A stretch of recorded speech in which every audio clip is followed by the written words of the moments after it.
And welcome to. Oh, I messed up the music this week, but that's all right. My guest this week is the Kingpin, in my opinion, the New England wrestling goat, Brian Milonas. Brian, welcome to the show. Thanks, man. Thanks, Dan. Appreciate it. How are things? We're both New Hampshire guys here. Yeah. Things are they're slowly getting a little bit better. Stepped on the softball field for the first time the other day, which was nice. Yeah, it's been good to get back in the gym here. It's still taking precautions, but it's nice to. It's all the little things that you took for granted. Like I ate inside a restaurant, that was pretty cool. All the little things you just never thought about that are like, okay, we can wait for the big things till things are totally better, but some of these little things to have back are pretty cool. Yeah, it's a good start. But all right, Brian. Well, let's get to know you a little bit. Where are you from? And where'd you grow up? Yeah, I mean, I'm from right here in New Hampshire, the great state of New Hampshire. I grew up in Manchester, Vegas to the locals. So I grew up over on the west side. I went to West High School. I've lived in New Hampshire my entire life, man. I graduated from West High School. I played sports until I was a dummy and flunked off like an idiot. Played sports all through high school and. Yeah, man, I'm a lifelong Granite Stater. Yeah, same here. And Brian, your video, I hope it doesn't come out on the recording. It is frozen right now. So hopefully it does come back. But this Skype business, you just never know. Oh, how's that? Is that better? There it is. Yeah, you're back live. All right. We'll see how the recording comes out. You never know. I know, right? Brian, what's one thing everybody should know about you? Oh man, I think it's the most important thing, man, is the love of my kids. My kids are my most important thing in my life, and everything I do for them, and it's to give them a better life. It's to, one, raise good, responsible, respectable human beings, and two, be able to provide, a cool life for them. I think back. I won't say I had a rough upbringing, but my parents were poor, man.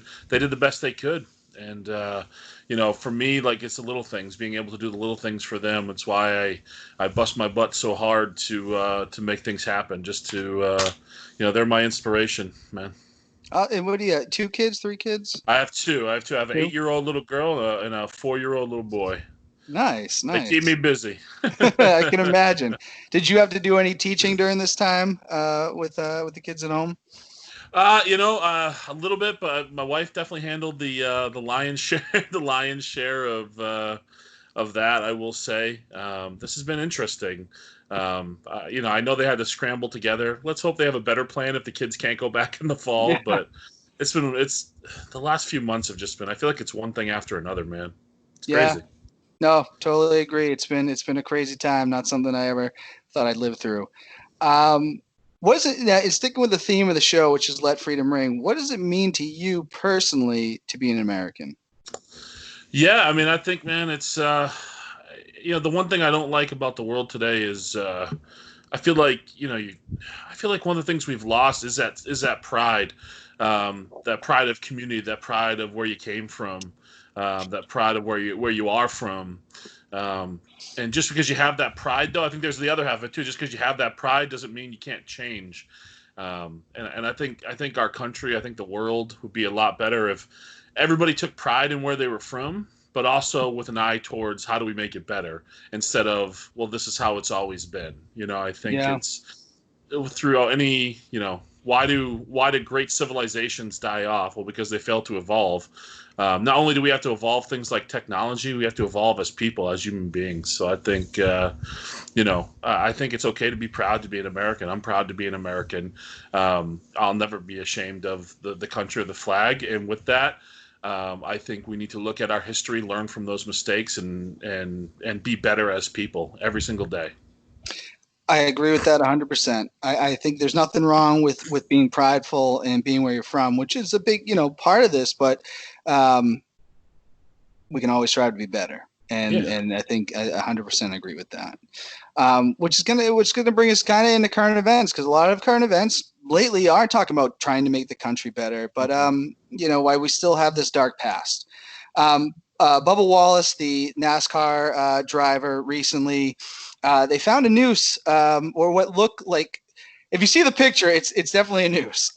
But they found it in his garage, and NASCAR kind of commented on that. The FBI said they came in, said it wasn't. It was to pull down the garage, and it's been there since late 2019. However, if you saw the picture, it's pretty clear what that was. So I don't know. What's your take on the whole situation? Yeah, I mean, it seems, it's weird that we even live in a world where somebody even has to think about that, and I think that's a pretty damning thing in itself. So okay, maybe it wasn't what they initially tried to say it was, but we do live in a world where people perpetrate horrific things like that.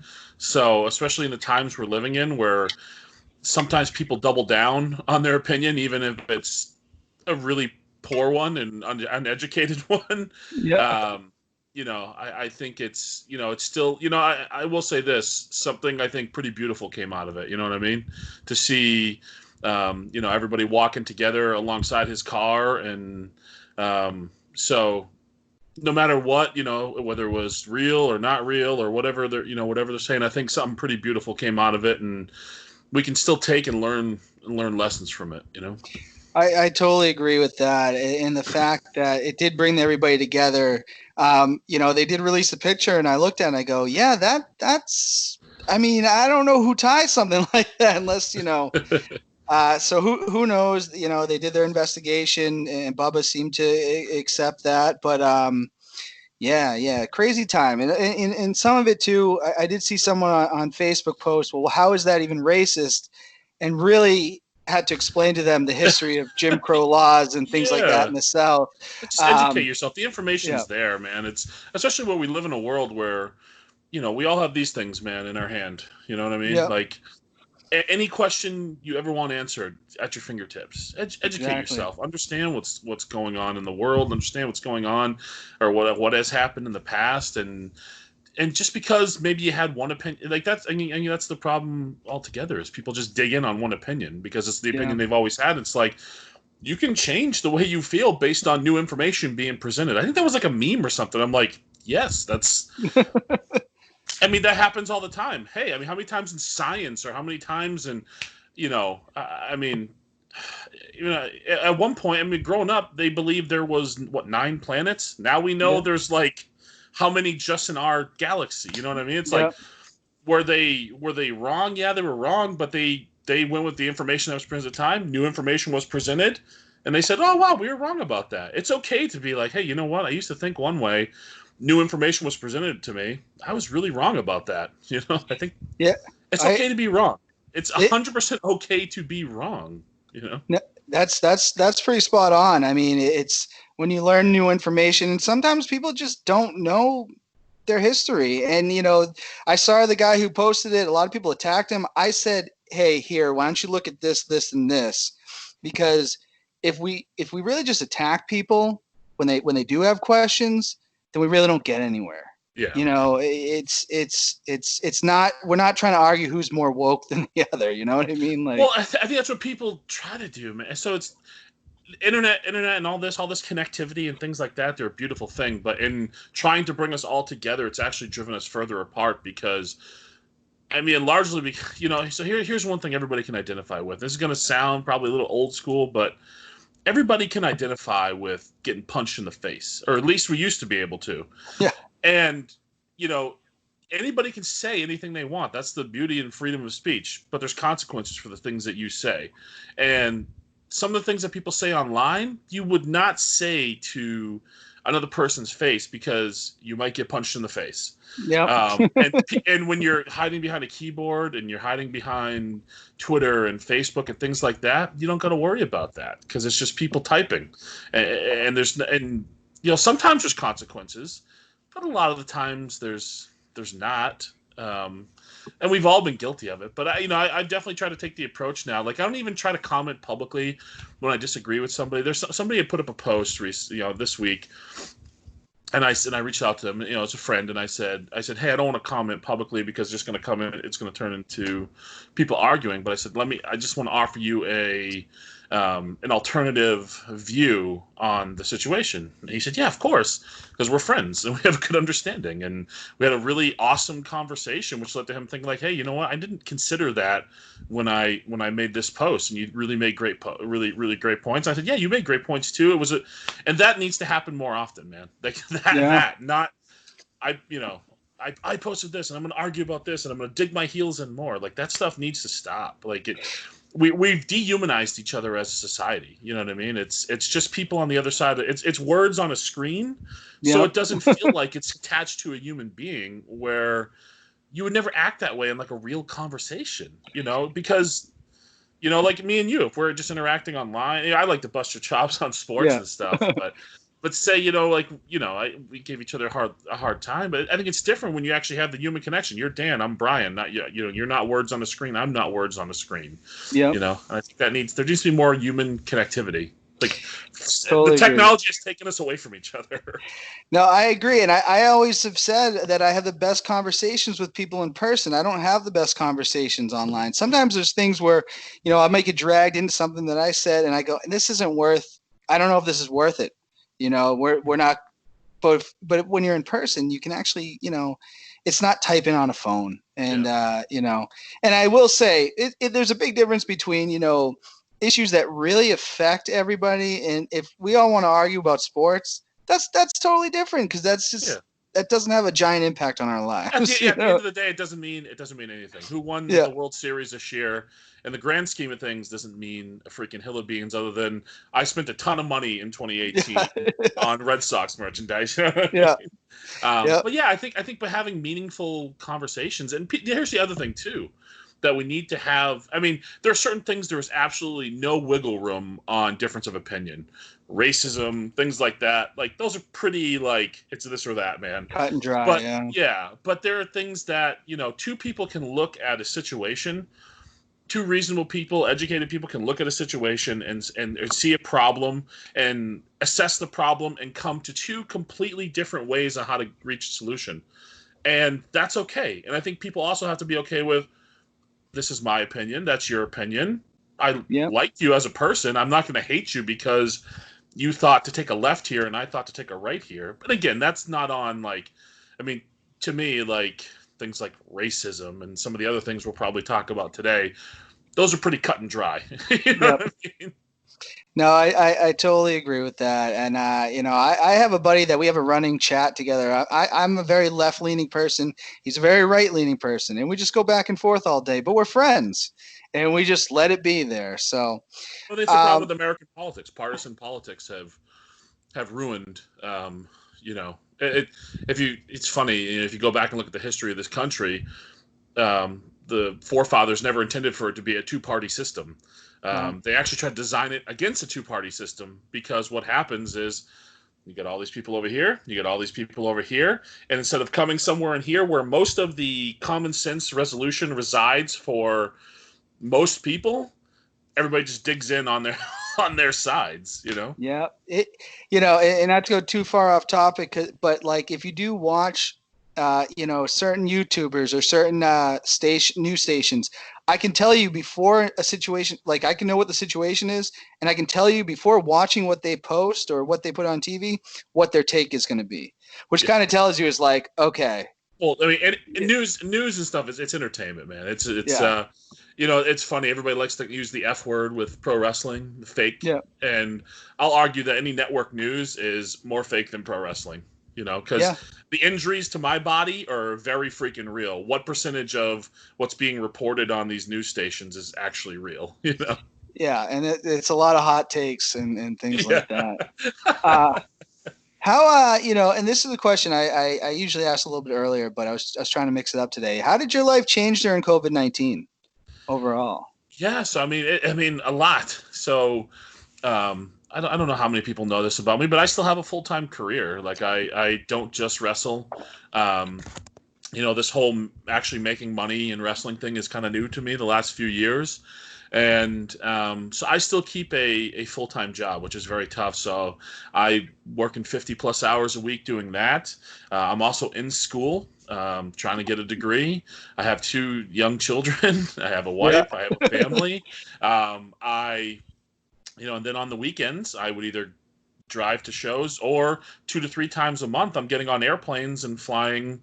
I would fly in early on a Monday morning, go straight into the office from work. I'd leave work an hour early or something, or leave right on time at 5:30, drive down to Boston Airport, fly out on a late flight, like those. So but now it's just, I don't leave my house. I work from my house. I go to the Yeah. chiropractor. I go to the Yeah. chiropractor once a week right now. I've started to get to the gym a little bit, but yeah, it changed pretty drastically in that I was never home, and now I'm home all the time. So it's been a culture shock, and it's been tough. I mean, the mental aspect of this has been very difficult, to Yeah. go from, because I've been in a position the last couple of years of my life where it's just constantly go, man. I don't relax. I don't have time to relax. I don't have time to stop. And now all of a sudden, like, I don't have all those things to fill my time.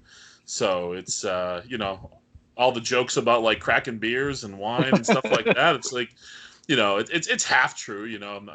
I promise, I swear I don't have a drinking problem, Yeah. even though I play a character that probably does have one. Yeah. Um, but yeah, it's just filling the time, man. Like, and it's, and the kids, they got things to do, and schooling and things like that, and I go to work, and then at night they go to bed at 8 o'clock, and I don't know. It's so much, it's so much going on, and now I don't have a whole lot going on.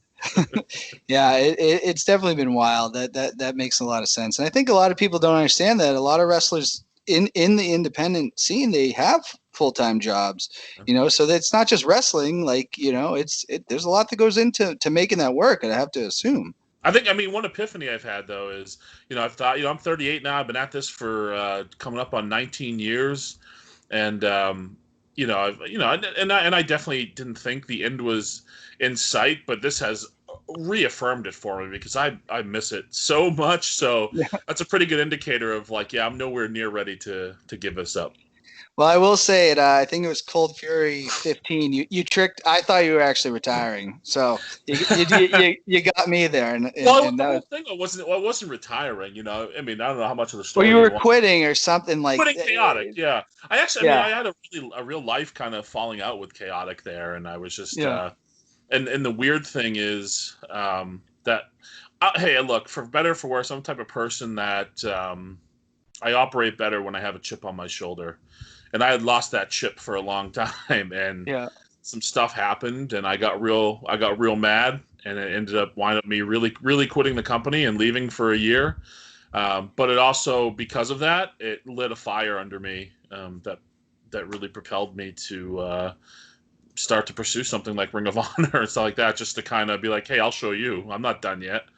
So it's a Yeah. double-edged sword. It's a now that I look back on it and relationships have been repaired, I think I can look back and laugh on it now. But yeah, that was rough, man. That was rough. That was an emotional night.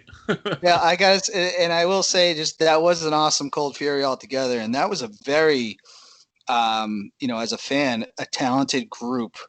And not say that the group right now isn't, but that was like so much talent on that roster at that time. I mean, you should have seen it. You should have seen it.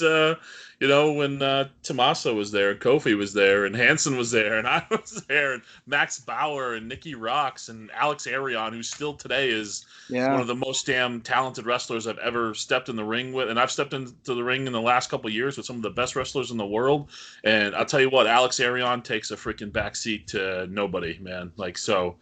It's crazy. I mean, the independents are a weird place right now for a lot of reasons, but one of them is there's so many companies signing people to contracts and so many commitments for the big organizations, and then kind of like the bigger indies that, dude, the time, whenever they come back, it's right for the picking for new guys to just step up and take it. Who wants it? Who wants the damn brass ring? Who wants the ball? Whatever you want to, whatever, analogy you want to make. Yeah, no. All I can say is I wish I found chaotic wrestling a little bit earlier because I didn't find it until about 2013. I was like, has this been going on over here for all this time? I had no idea. Yeah, you were late to the party, Dan. Yeah, I guess so. That's just going to bring us to the last current event. All three suspects are indicted in the murder of Ahmad Arbery.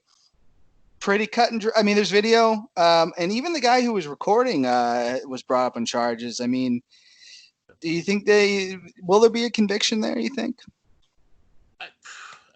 If I'm on that jury looking at that evidence, I mean, I would convict these guys. It looks pretty open and cut, cut and dry to me, open and close. Man, I mean, this stuff is so disheartening, man. And I think the one thing, it's funny. You look at these types of events, and here's one thing that I not struggled with, but I don't feel that way. You know what I mean? I don't have that sort of hate in my heart. And so for me, I guess a lot of the time it was, this doesn't exist, or not that it doesn't exist. Well, it can't be that big of a deal, can it? Because I don't feel that way.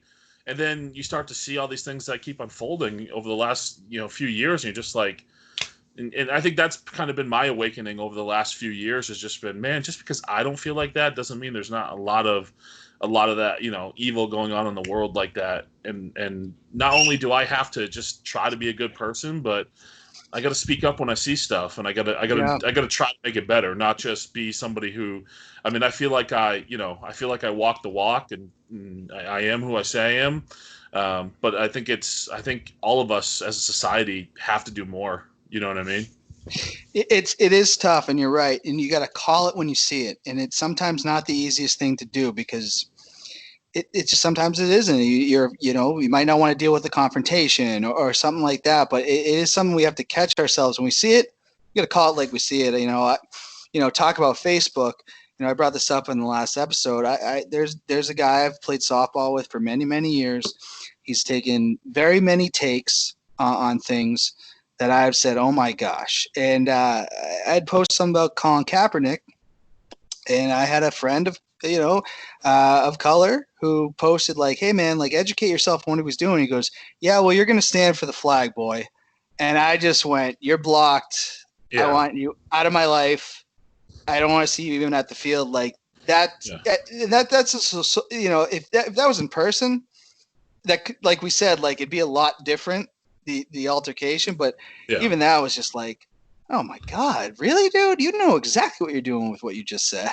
Yeah, there was definitely connotation there. There was definitely the word, words are important. Rhetoric. Yeah. I always say rhetoric is important.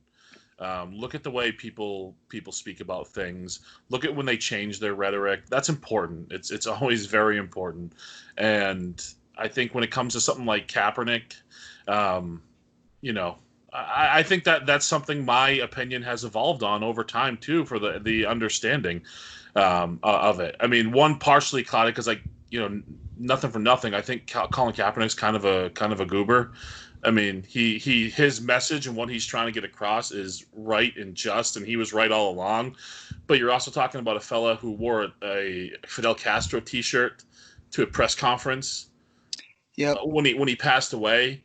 And if you want to talk to human beings who have felt oppression, talk to the people of Cuba and how they feel about Fidel Castro.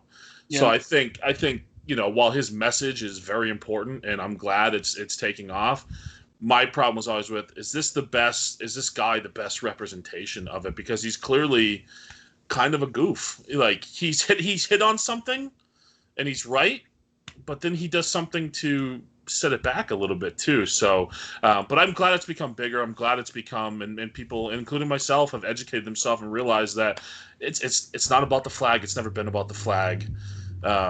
It's not, this is not disrespecting my grandfather who served in World War II or my father who served in Vietnam. This is not disrespecting them in any way, shape, or form. This is talking about the oppression that people in my life face, people who I love and cherish their friendships face every single time. I think the post I put up was talking about how, I've never had to worry about any of these things they have to worry about. I've never had to worry about, is today going to be the day that I die for no reason? You know what I mean?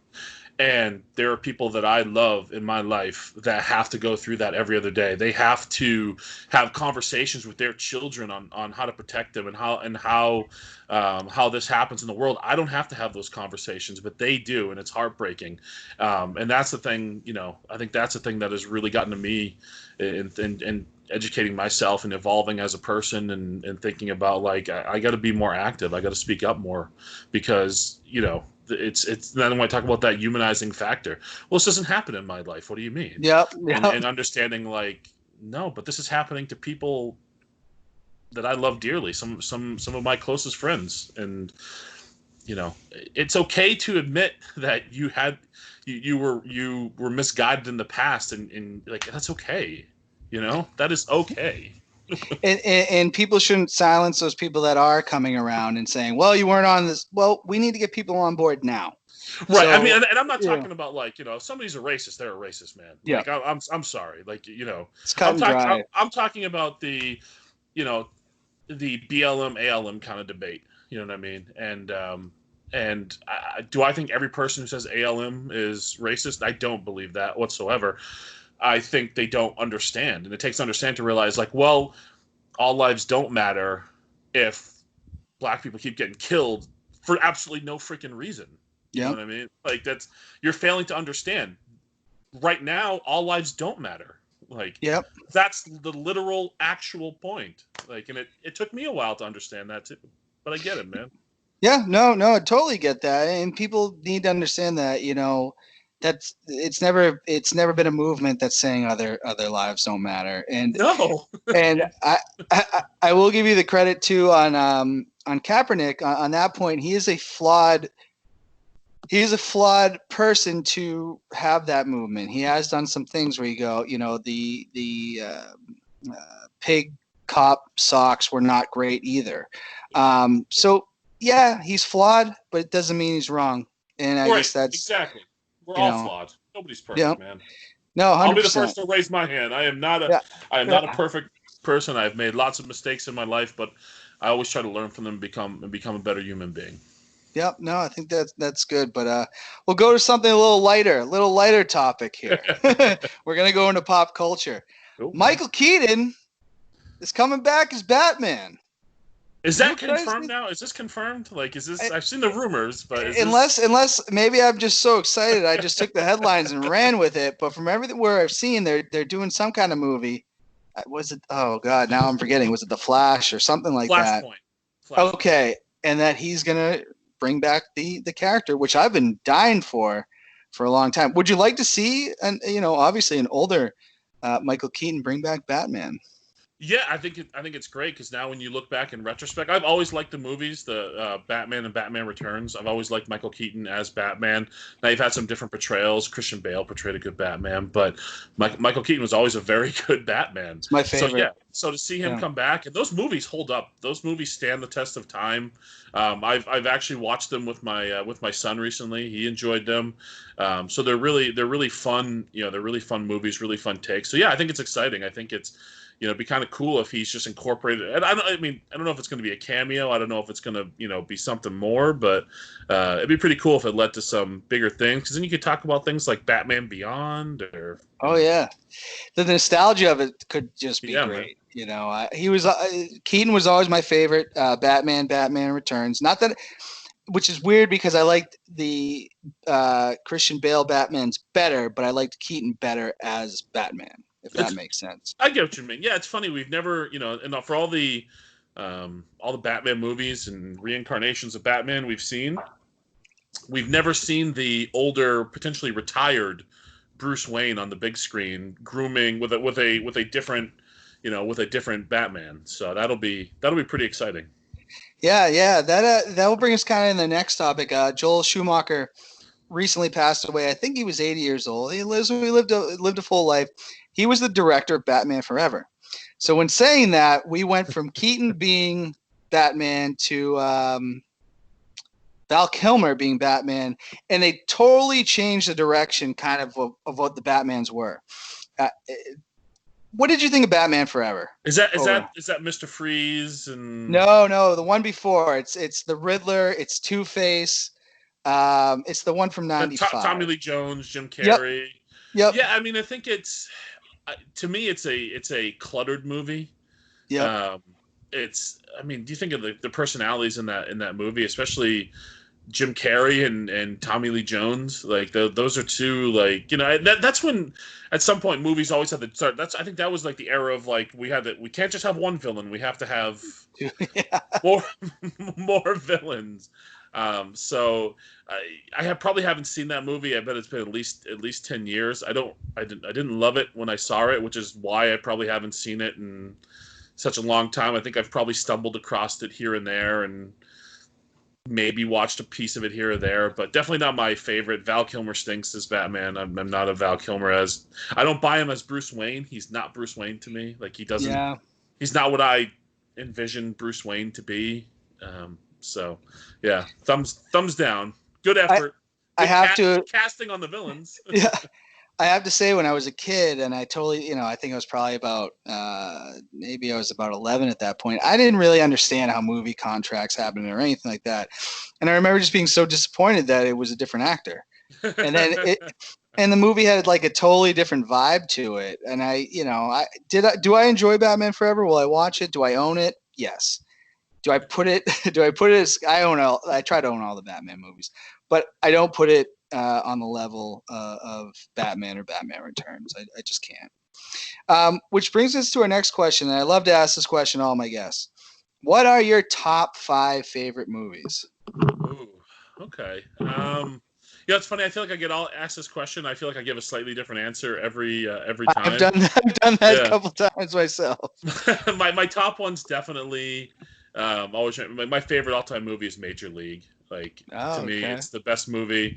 I had a string of, I want to say 7 or 8 flights home on Delta where I watched it, in a row. Dumb and Dumber, that's up there for me. That's real high. I'm going to cheat a little bit because I'm going to go franchises, the Back to the Future franchise. I like them in order. I have one of your T-shirts that you did for that. I will say I like them in order, like 1, 2, 3. The Star Wars franchise, I'm gonna cheat with that too. And then let's see, 5th.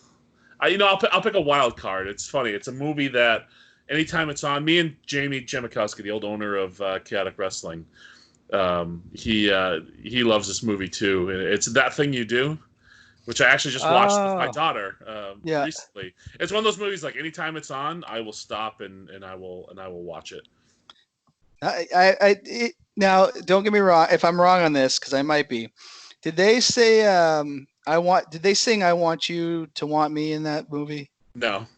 Okay, because I was trying to remember when I know Jericho. I guess I've never seen the movie. I thought the song was in there, and I know Jericho used to say that in WCW.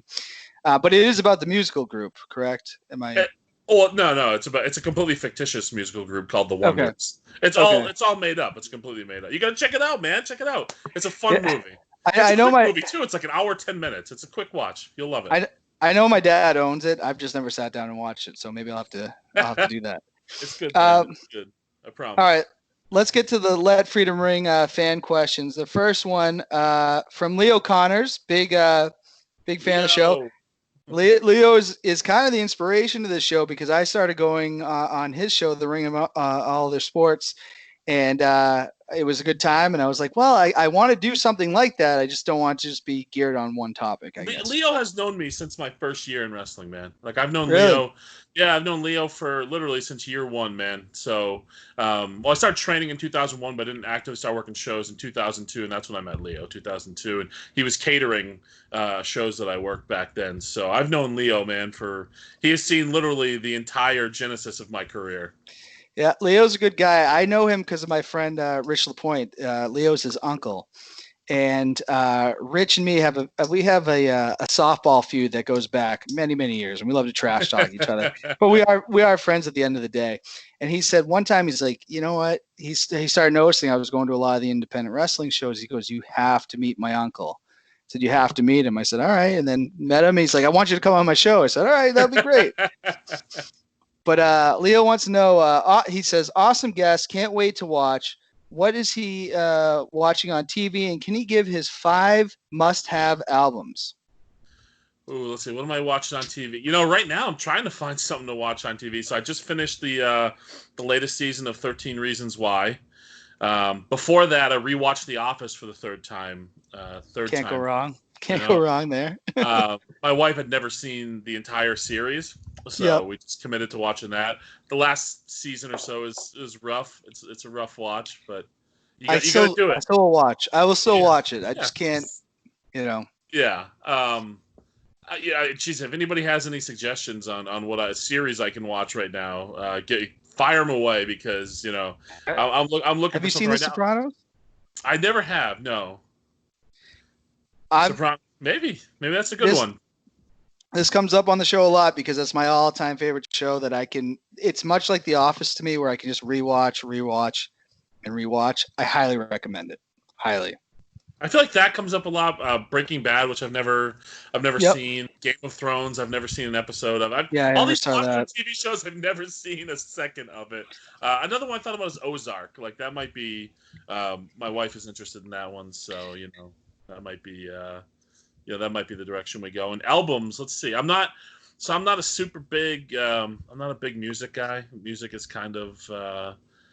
Background music for me. But I mean, if you're going to talk about must-have albums, I'll say the Beatles one. Like, I think that's a good one just because it has all the Beatles. And I know it's not like an original album, it's a compilation, but I'll say, how can you go wrong with Thriller? I think yep. 11 years ago today, Michael Jackson passed away, just to throw that up there. Yeah, he did. It's funny. It's my mom's birthday today. She's passed as well. So, but my mom's all-time favorite singer, Michael Jackson, passed away today. When the day he died, it was a weird, like, ooh, this is kind of strange. But I've always loved Michael Jackson, so I think Thriller. You can't go wrong with Thriller. Melancholy and the Infinite Sadness, I think is a good one. How many is that? That's three. Appetite for Destruction. I mean, Guns N' Roses. Can't go wrong. I mean, Hamster. I feel like that's like everybody. Everybody has that. Yeah. And I'll throw a wild card just because it's the first. It's the first CD I ever owned, which nobody even owns CDs anymore. There's if there's anybody under the age of like 25, they're like, what the hell is a CD? Cracked Rear View. The Blowfish. First CD I ever had. So that is an amazing album. I love that one. I was hoping that was going to be that Hootie would be able to do that for years to come, but they weren't quite able to do it. It's funny. I don't follow music all that much, but he's like a big deal again, right? Like he's a great country star. Darius Rucker, people love him. I love him. And his name's not Hootie. Who knew it? Yeah, that was always funny. Growing up, that thinking his name was Hootie. I do like Appetite for Destruction as well. In high school wrestling, being the Purple Panthers of Nashua, we used to come out to Welcome to the Jungle at all our meets. So, all right. Every indie wrestler from the early '90s. Oh, really? Yeah. It's that album is amazing though. It really is, and I wish those guys didn't hate each other for so long because I wonder what other kind of music they could have done. I know, right? So that brings us to our next question from Jesse Martineau, the host of the French Canadian Legacy podcast, good friend of mine. Best thing about growing up in West Manchester? Man, well, I can't say football because we always got our butts kicked. The best thing. I mean, I don't know. The Chateau is a pretty good restaurant, man. That was a pretty good. That was a pretty good thing. But it's funny. When I think about it, it's how small it felt. It felt like a community within a community. It sucks. I kind of go through that place now, and it's a lot different now than when I grew up, and it makes me sad to see kind of some of it because I think about like, man, I used to ride my bike from my house over. I lived off of South Main Street on Blaine Street for my entire childhood, and I used to ride up to all my friends lived up behind like West High School in that area, and so I think I have a lot of fond memories. I mean, playing Southwest Little League, playing football, the old West High School field the way it used to be before they redid it. Of course, they redid it the year after I left, so it was real nice. But we used to practice in a dust bowl. And that's also where like a lot of my aunts and uncles and stuff grew up right in that area too. So a lot of family history there. So I guess I like it felt like a community within a community. Manchester is kind of a weird place in that they use not to give a history lesson here, but they use the river to draw the line, and it really doesn't make any sense because the west side is like so small, but like 70% of the population lives on the other side of the river. So it always kind of felt, small and isolated. Yeah, and you said so. I think I played the Westfield once, like when I didn't play football very long, and it was a dust bowl. I remember being a very dirt type field. I graduated in 2000, so I want to say they got that in like 2001, 2002. So this was probably like 99 because it was like freshman ball. Oh yeah, so that was still it was still crapola. Okay, that does kind of stick out in my mind. That I was like, yeah, I remember that field. Yeah, that field had a lot of dirt on it, like from what I remember. Yeah, man, it was rough. It was, and we had this hill, and it would just in the summer especially just be so dry, and we did hills. That was like our cardio, and you would just eat copious amounts of dirt and dust while you're. So you do like double sessions and come home just filthy and. And it's horrible at the time, and now I think back on it, and it's funny. I think back on it, and I'm not sad now that my football career ended just because of things like CTE and things of that nature. But I look back, and those are some of the best times of my life. It was a lot of fun. Oh, for sure. Random question because you bring up the CTE. How do you feel? Would you let your son play football? Because my brother goes back and forth with whether he would let him or not. Absolutely not. No, yeah. We were fortunate enough. Ring of Honor brought in Chris Nowinski to present to us, man. And it's the things you don't know. And I don't want to pretend like I'm an expert, but it's the things of like there is no connection between concussions and CTE. It's repeated blows to the head and not letting brain injuries heal properly. And it was pretty eye opening, man. It was pretty eye opening, especially on what a concussion actually. Like I implore anybody. If you're thinking about playing football or you're thinking about putting your kids, go look up some of this stuff. It's out there.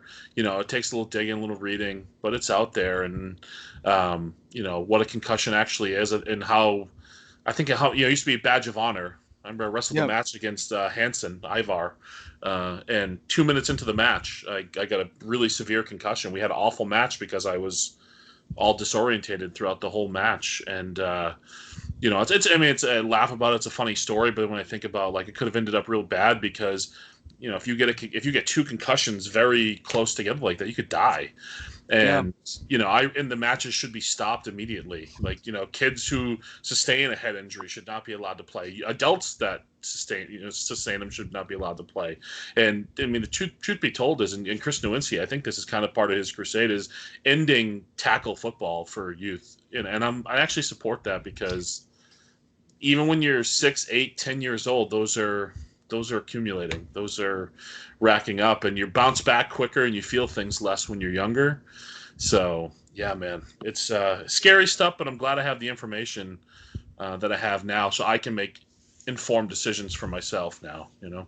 Yeah, I don't disagree with the flag football, honestly, until they get older. Yeah, who's it hurting? Yeah. I mean, who's it hurting if they play flag versus tackle? You can still learn the fundamentals of the game at that level. So yeah, no, it's I only ask that because I know a lot of parents now are very like, I don't know if I'd allow my kid to do that or not. I'll be honest, I have legitimate concerns about my future, and I know like I always thought like, no, I've only had like 2 or 3 concussions, and then when you actually get explained what a concussion is, it's a flash, it's a headache.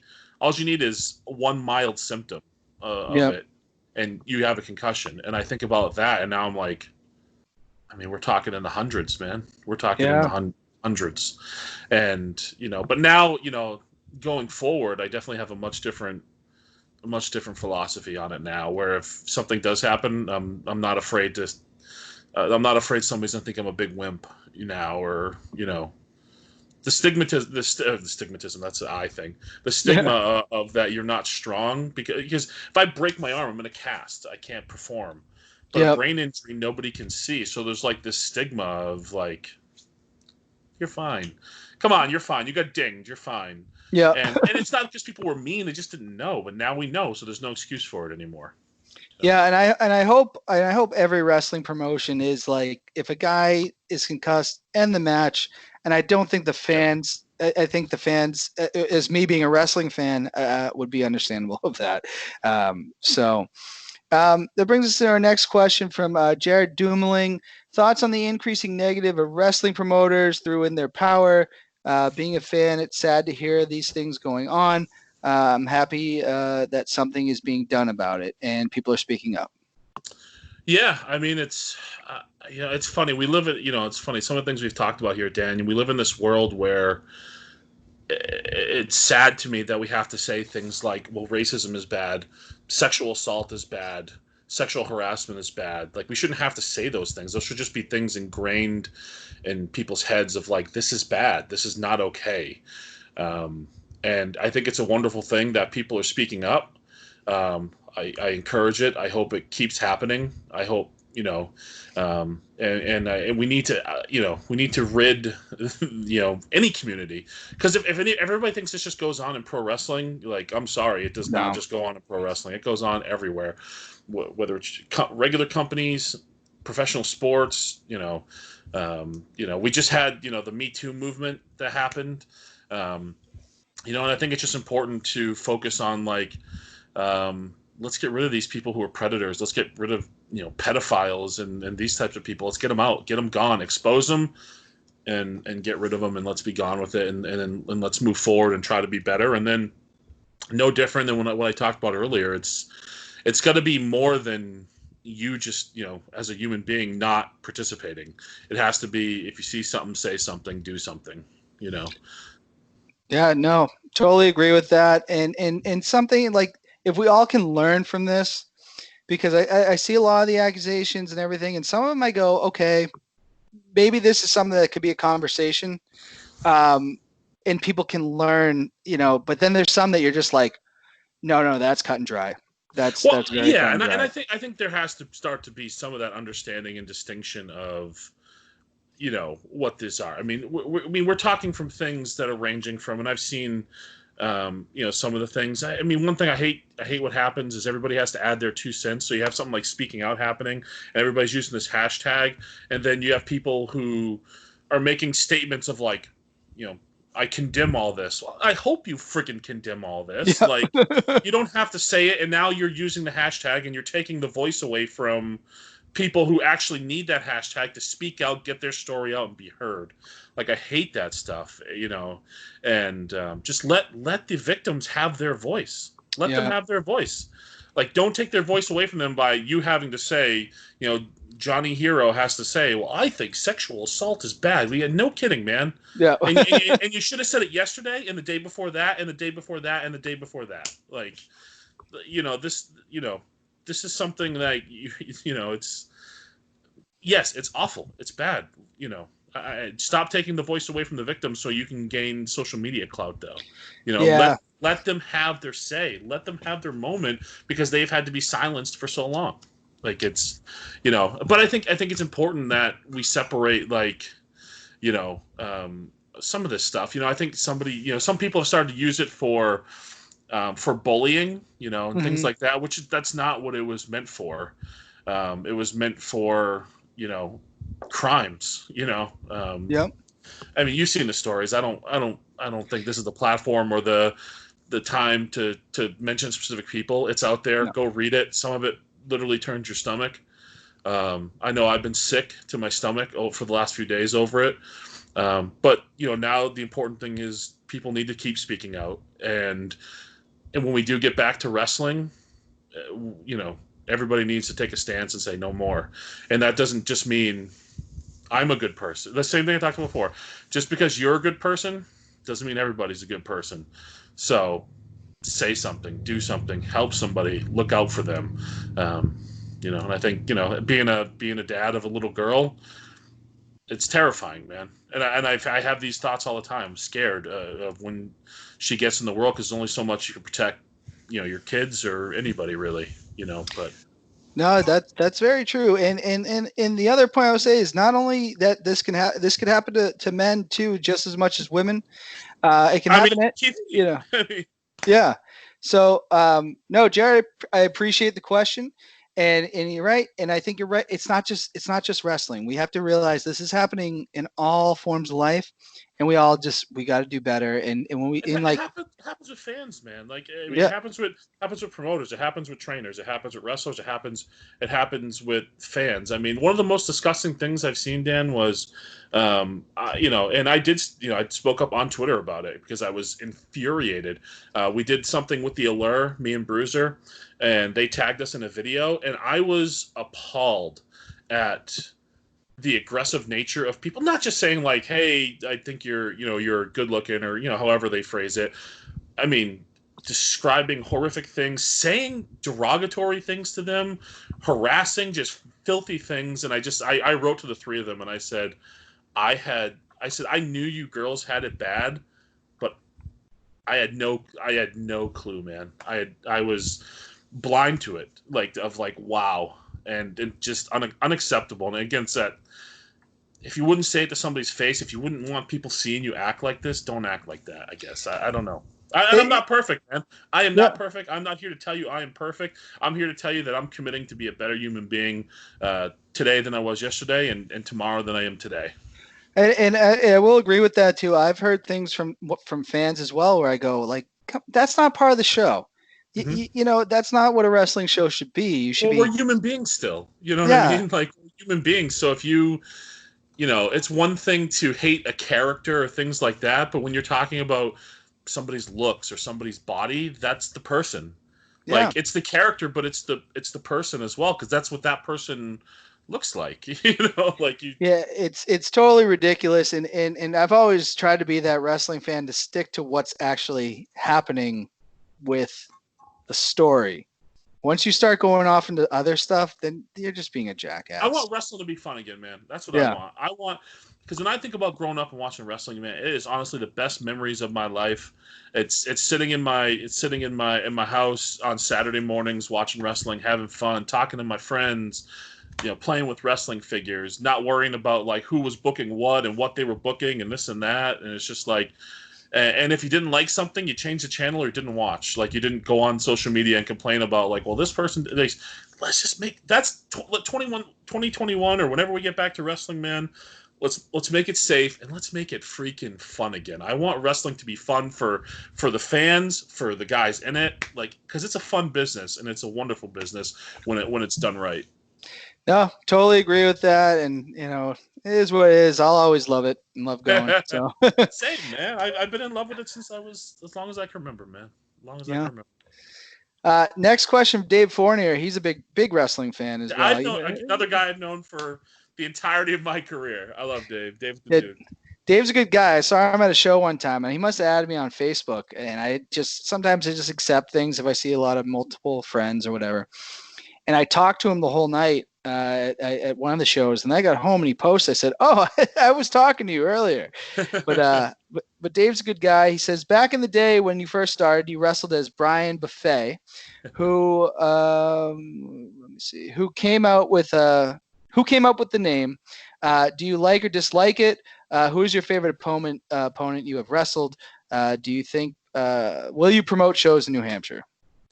Yeah, so there's a lot to unpack in there. There's a lot, and he has another question too. I'm sorry. That's okay. So the guy who came up with it was one of the old owners of Chaotic Wrestling, Randy Miller, came up with Brian Buffet.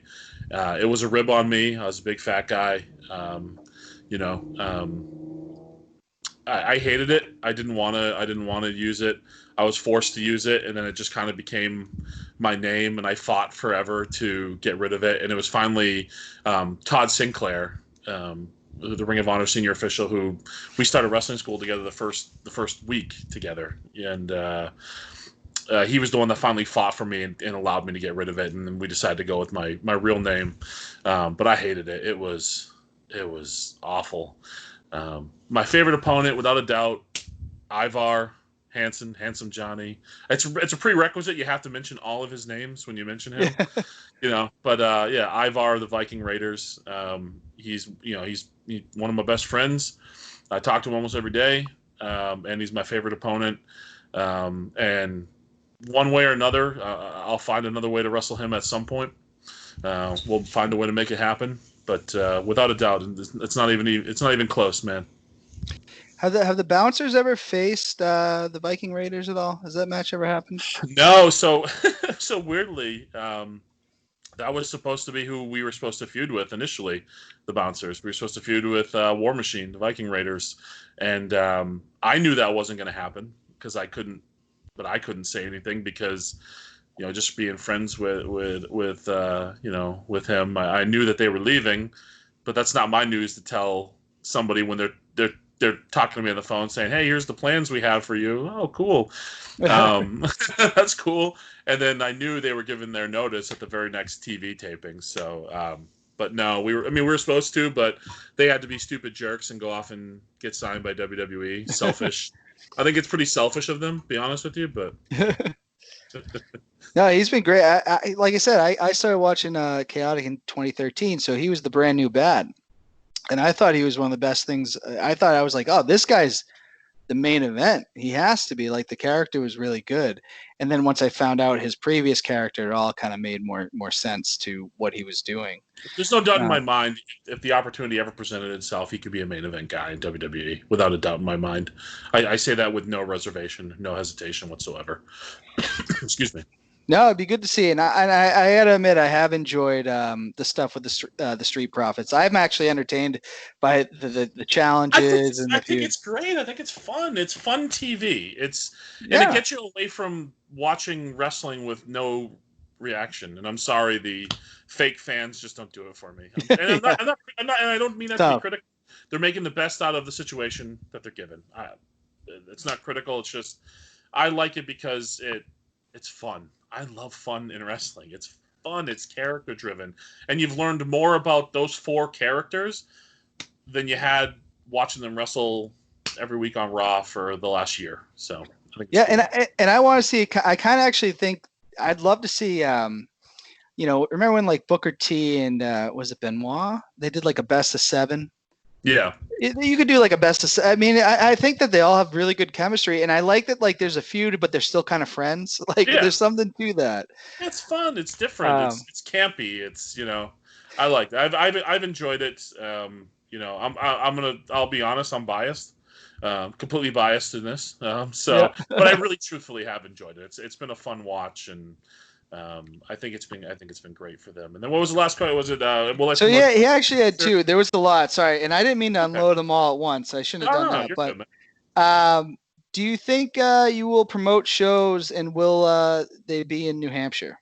So it's funny. I put that post out. Because I've been thinking a lot about it recently, and the entire world of wrestling has been turned upside down.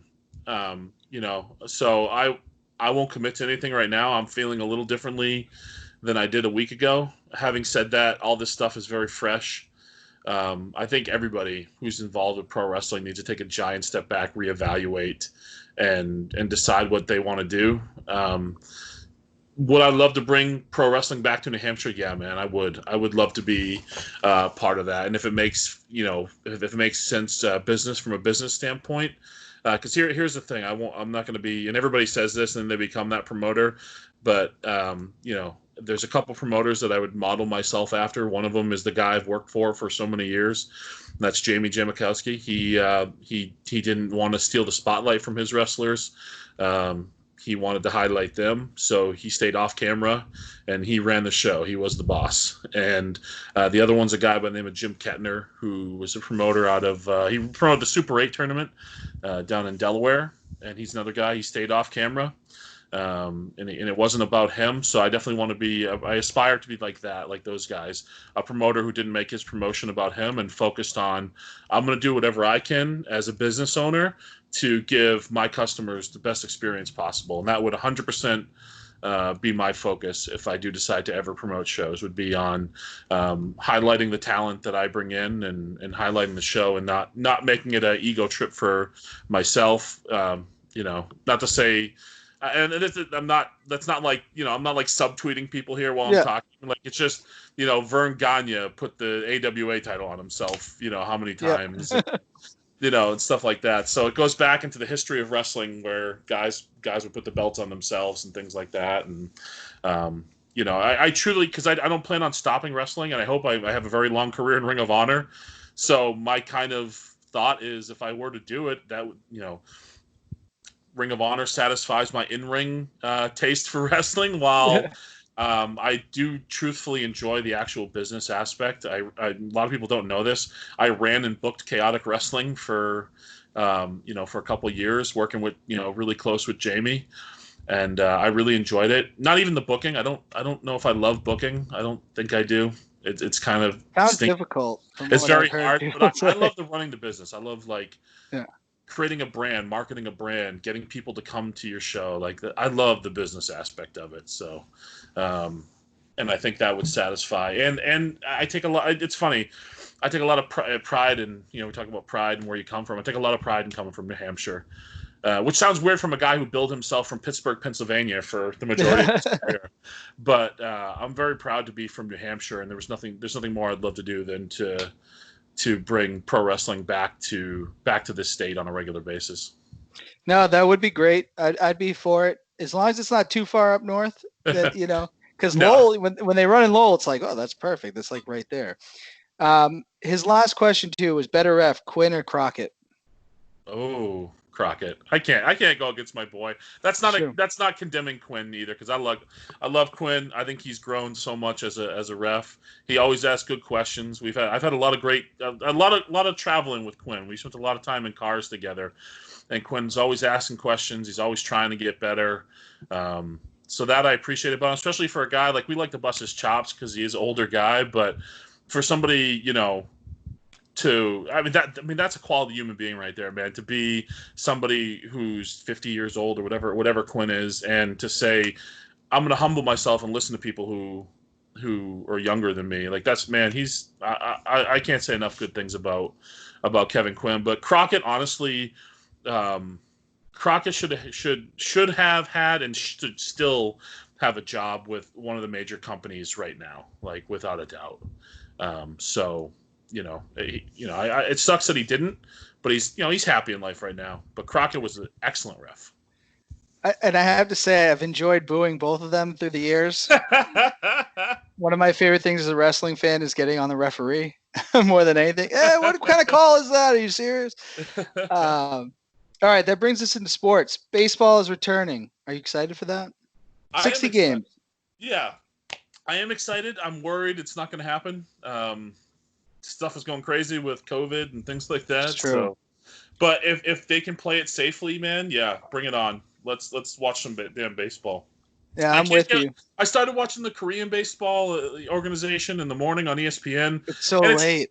Well, it's not even like the baseball. It's the way they present it. It's like the damn. I don't care about staring at Carl Ravitch over in the corner. Yeah. Just give me the damn game. Call the game. So. Yeah. You don't need to have the with the two screens kind of thing. Yeah. Why? You wouldn't do that on Sunday Night Baseball. So, baseball is returning to Nashua, New Hampshire. Now, as of right now, the Silver Knights are going to play with fans and regulations. Though I did also see. I know every state's different, but I do follow a team, the Wilmington Sharks. The Coastal Carolina League, I might be getting that name wrong. They just shut down. I know North Carolina came up with some different things. Everyone has to wear a mask now. Do you think the Silver Knights or the Future Collegiate Baseball League is doing the right thing by having these games with fans? Man, I don't even know. I don't know if it's the right thing. Does anybody know the right thing at this point? Because I see the foremost medical expert that's put in front of the nation, Dr. Fauci, and he seems to change his mind an awful lot. So he doesn't even know, man. Nobody knows because we don't know. This disease is new, and it's changing all the time. So I'll put it to you. I'll put it to you this way: I wouldn't feel comfortable going to watch a baseball game in the stands, and I love baseball. I could sit and watch, a triple header, man. Put me in the stands, give me a couple cold beers, let me have some peanuts and a hot dog, and I'll sit. Dan, when we get back to normal, we'll do that sometime, man. We'll go to Fisher Cats. We'll go to a damn doubleheader. Love the Fisher Cats. sign me up. But having said that, it's not worth anybody's health or risking this. And here's the thing: I think the place I finally got into with COVID, if we can't have the big things this year, okay, I'm resigned. I'm resigned to that. But maybe we can have some of the small things. All the small things that we took for granted. The seeing family, being able to just go to a restaurant, being able to go, to a store, and it might be a little different for a while, and it might be smaller capacity. But I'll take the little wins right now if it means that we save lives, and when we have the treatments and the vaccines ready to go, we can get back to some semblance of normal. And I hope everybody starts thinking about, like, let's sacrifice for a little while longer, and then we can get back to normal. Like, I don't want to see people die, man. And you're talking to I've had people in my life with it, and luckily they have all recovered. They have all gotten better and didn't face any of the complications. So I'm very fortunate, very lucky there. But I'm conscious with it. I wear a mask. Yep. I had somebody made me a bigger mask because all the regular ones don't fit my fat face. But I don't know. I don't want to say it's the right call or wrong call, but me personally, for me, my right call would be I wouldn't attend. Yeah, the only thing I could say, I'm interested. I used to go to the Silver Knights a lot, and when I moved to Merrimack, I didn't start going as much. I'd like to peek in and see how distant people are, and how many people they're letting in. Well, it's not where you sit in the crowd. It's kind of funny. It's talking about think about places of business where we'll sit people further apart, and I'm pretty sure I've never gotten sick from sitting next to somebody, but I'll tell you where I probably did get sick: touching a door handle, touching at a stadium, touching a ketchup dispenser, or a sink, a faucet, or a hand railing, and then touching my face. I don't think it's So it's great that guy's sitting 8 seats away from me. I'm not going to get sick this way, but then we got to use the same bathroom, the same concession, the same napkin holder. I have to say, as an admitted germaphobe, I finally feel kind of vindicated a little bit, because I've always been that guy. I get home, boom, wash my hands, or I just always wash my hands as much as I can, because I like shaking people's hands as a sign of respect, but at the same time, I'm like, all right, now what? So the funny thing is, I like to hug people, man. I'm a bit of a hugger. And now I'm gonna have to fight that, and it's gonna be real hard, especially when I go back to Ring of Honor or something, and I haven't seen these guys in a very long time, and we're like a family. We're very tight-knit family. It's gonna be real hard not to want to go give these people big hugs, especially when you haven't seen each other for so long. Yeah, man. That's the worst part about this when it comes to the wrestling. The wrestling's the wrestling, but it's the bonds you make. It's especially and it's different from being on the indies to being in something like Ring of Honor, where we all go together. We're like this traveling circus, and we go together, and we're in these places together, and we're not with our actual families. We're with these people. I mean, the people I'm close to on the road are, obviously the Bruiser, but Shane Taylor, Josh Woods, Maria Manic, trying to think my other Amy Rose, Will Ferrara, Matt Taven, Vincent. I know I probably shouldn't say that because of kayfabe or whatever, but all these people, and we have all these same wonderful experiences together, and to not see them, and but I guess it's the bonds you make, man. It's because all of us are the same. That are, I know when I'm hanging out with these these men and women, they're missing their families like I'm missing my family. And they're and they love the same things that I love. They love pro wrestling, and that's why we're here. But it's just so you lean on each other. You become family to one another. So it's the Ring of Honor locker room is pretty cool, man.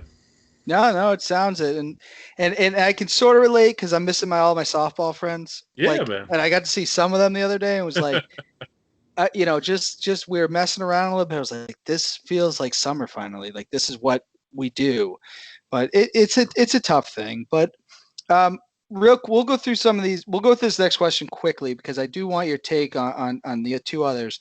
Will the NFL season happen? Yes or no? No. Okay. That breaks my heart. Yeah.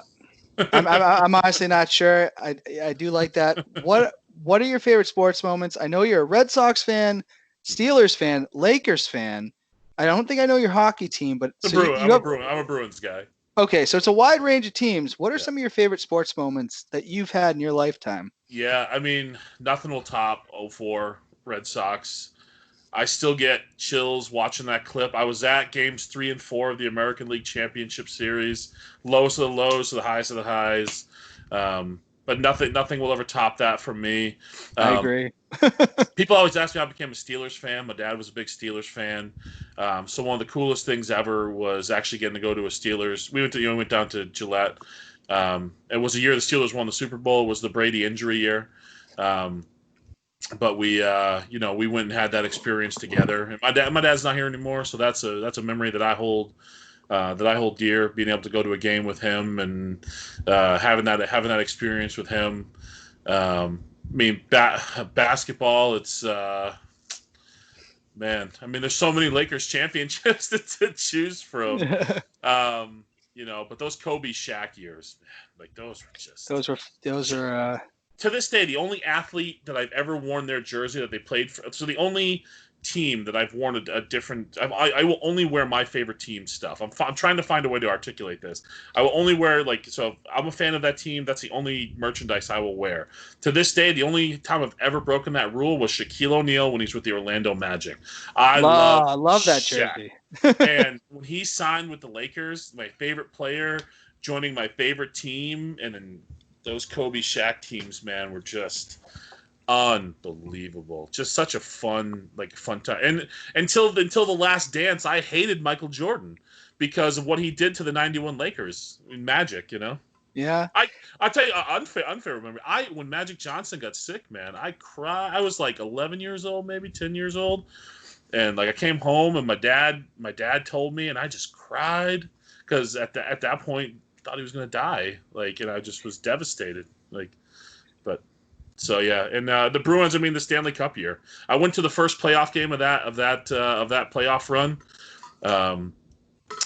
Sat literally third row from the top at the Garden. So yeah. No, those are good moments, and no, totally understand.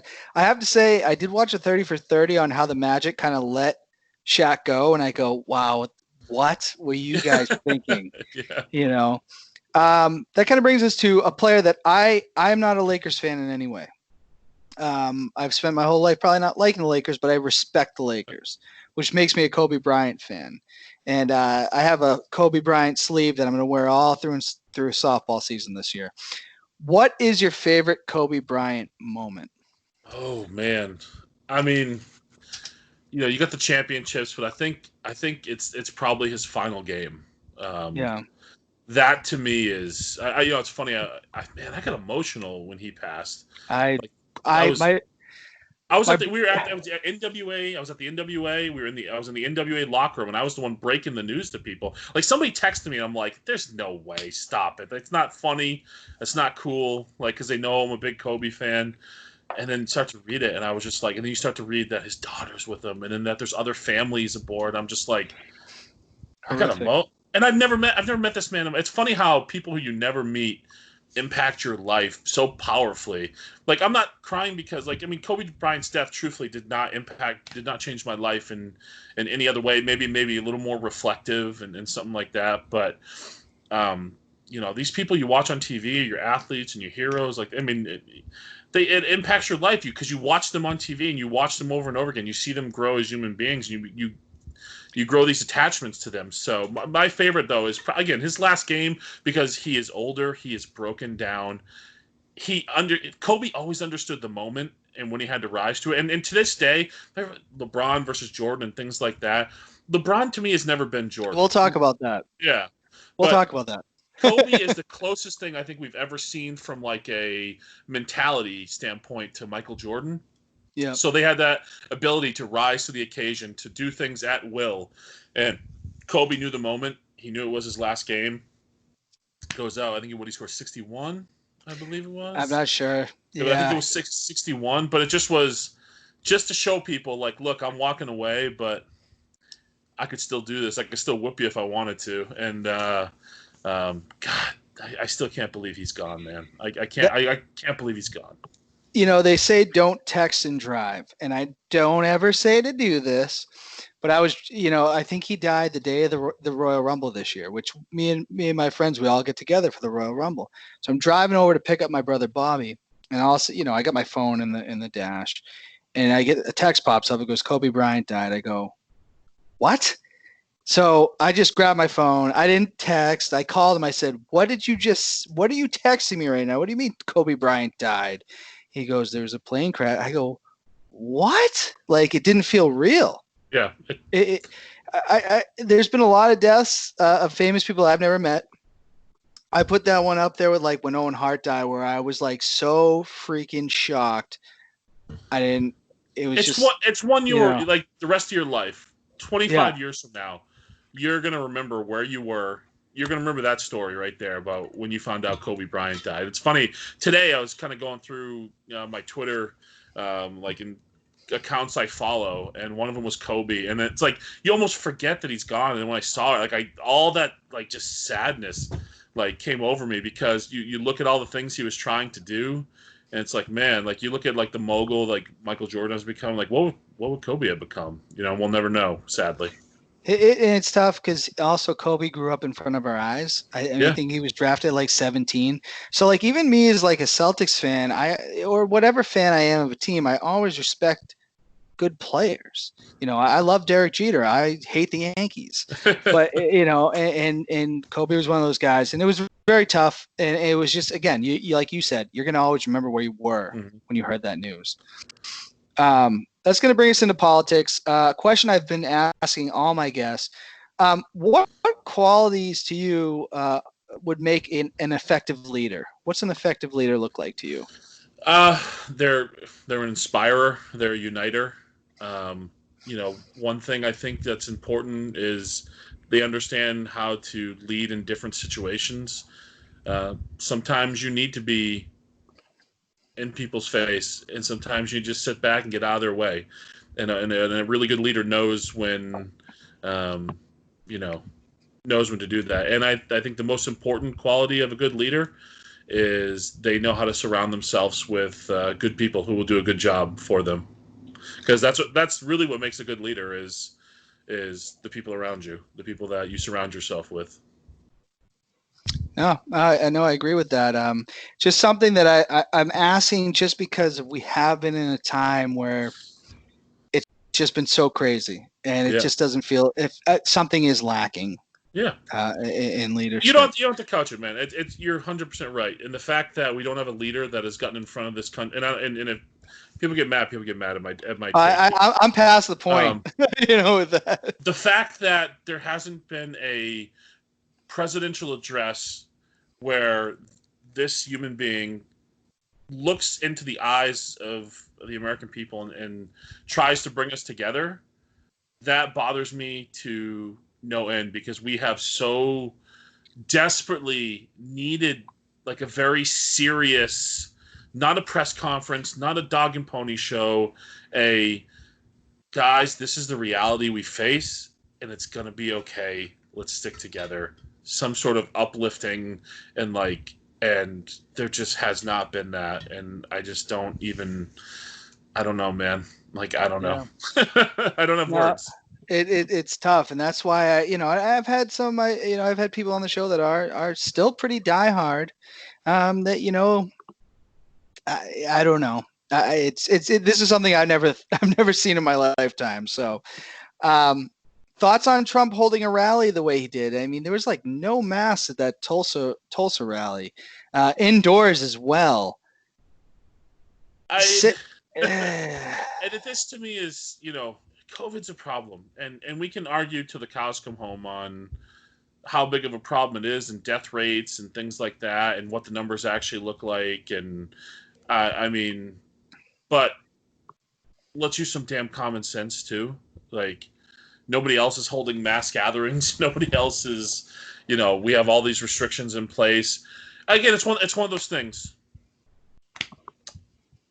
Is this going to be the deadliest disease of all time? I don't know. Probably not. Even the numbers we're looking at, probably not. It's just not it's not. I mean, nobody's ever said this is going to be the one that wipes out the human population. It's not the Spanish flu. I don't think it. I really don't.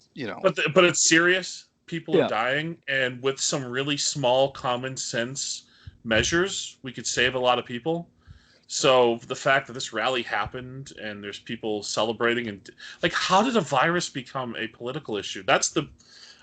Everything turns to red versus blue, and I'm so sick of it, and I hope everybody else is sick of it, of red versus blue. This is a, and I almost swore, and I didn't mean to. This is a virus that is killing and affecting human beings. It does not care if you voted for Donald Trump or Hillary Clinton or Bernie Sanders or whoever. It does not care. It doesn't care. It's coming, and if you get it, you could potentially die. You probably won't, but you could potentially. More importantly, if you get it, you could spread it to other people who could, who might be more vulnerable than you. So let's be courteous. Let's make a few small sacrifices. Let's get this damn thing under control, and then let's get back to normal, like when it's safe.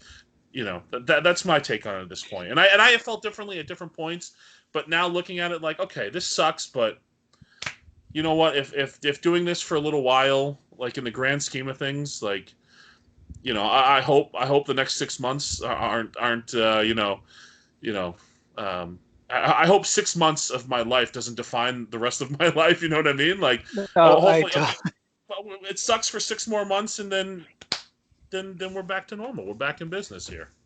No, I agree. And honestly, I would have had less. I didn't think it was a great idea, but I would have had less of a problem if he held it outside and made masks a requirement. But unfortunately, he's not going to do that. We know who he is, and it is what it is, and it just is. Again, Dan, I'm baffled. I don't know how. I don't know where. I don't know when. But we've turned everything into red blue, including a deadly virus. Like, yeah, like how? Because again, like last time I said, I don't think the, I don't think this virus comes to somebody and says, hey, before I attack your body, what did you register to vote as? Who did you vote for in the last presidential election? I don't think it's doing that. I mean, it boggles the mind, but it tells you one thing about Donald Trump is he's not stupid. And I agree with General Mattis is that his goal is to divide, and he does that. It's a divide and conquer strategy, man, and it's and again, man, hey, 4 years ago I bought the hype, and I've never regretted probably anything more in my life at this point. And and in reality, I voted with my wallet 4 years ago. Yep. And and I won't make that. Let's just say I won't make that mistake again, my friend. I think a lot of people. And hopefully people don't get mad at me for that. That's just how I feel, because I want somebody who I think we're you talk leaders and stuff, and I think we're craving an actual leader in this country. And I think you think about the most presidential person, and that includes the guy running against Donald Trump this time around. That includes Bernie Sanders. That includes Hillary Clinton. The most presidential person I have seen in the last 5 years is Dwayne Johnson. Like, he probably could have, he talked about it. That statement he released, and I was like, why is that coming from Dwayne "The Rock" Johnson and not from the President of the United States? I think there's been a lot of good candidates, but the tough thing is, like, the way our country works is like, well, who's the popular kid? Obama, I loved Obama, and I admitted this on this show that I was so into Barack Obama when he was president. It was very hard for me to say when he was wrong. And then I started Trump's presidency, and I saw the way that people doubled down on him so much. And I went, holy crap, maybe I was guilty of it. And I said, we need to look at these candidates. They're not sports teams. They're running the government. You don't have to go all in on them, no matter what. We could do 3 hours on my take on politics, by the way. There's a real so I think there's also a failure to understand, and people lack understanding of how our government actually works. Congress is the most powerful body of our government. It is designed to be the most powerful body of our government. Who is president is actually kind of minor in the grand scheme of things, because nothing even gets to him if it doesn't get through Congress. Sure. So to me, it's absurd that we have a term limit on the president of the United States, and we don't have term limits in Congress, and that people can just sit there. Oh, by the way, in Congress, you don't have to go to work, Dan. If you want to get your paycheck, you have to go to work. You know, Dan, who is a regular U.S. citizen. If you are a senator of the United States of America, you can go campaign. You don't have to show up for work, and you will still get paid. Yeah, I totally agree with term limits. I do. I do think, though, the president sets the tone. He also has the power to, executive orders and things like that. Some of the things that he's done where I go, how did he even have how does that not go through Congress is like blowing my mind. But it is what it is. And I'm just saying, like, people can really, I think we get too wrapped up in the presidency, and we don't talk about Congress enough. And and that's, I mean, facts and figures for 96% of incumbents win, I believe. So if you are an incumbent in Congress, or whether you're House of Representatives or a senator, 96% chance you're going to win re-election if you choose to run again. So I think term limits there would be, that would be a damn good place to start if you want to start fixing this, because it's a cesspool. That's one thing Donald Trump was right about.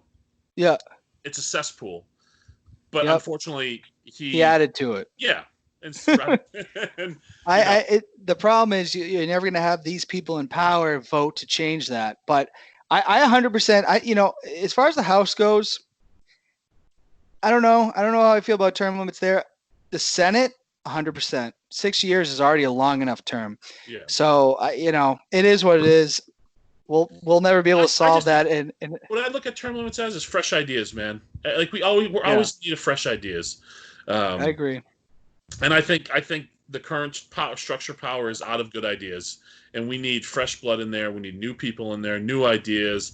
We need people who aren't going to dig in on a party side, not because they truly believe that. I mean, here's the thing too, man, and I swear I'll stop with my rants and lectures. Our government was designed so it was supposed to be representation of a community. That's why we have the Electoral College. That's why we have Congress, and why we have people from all over the country.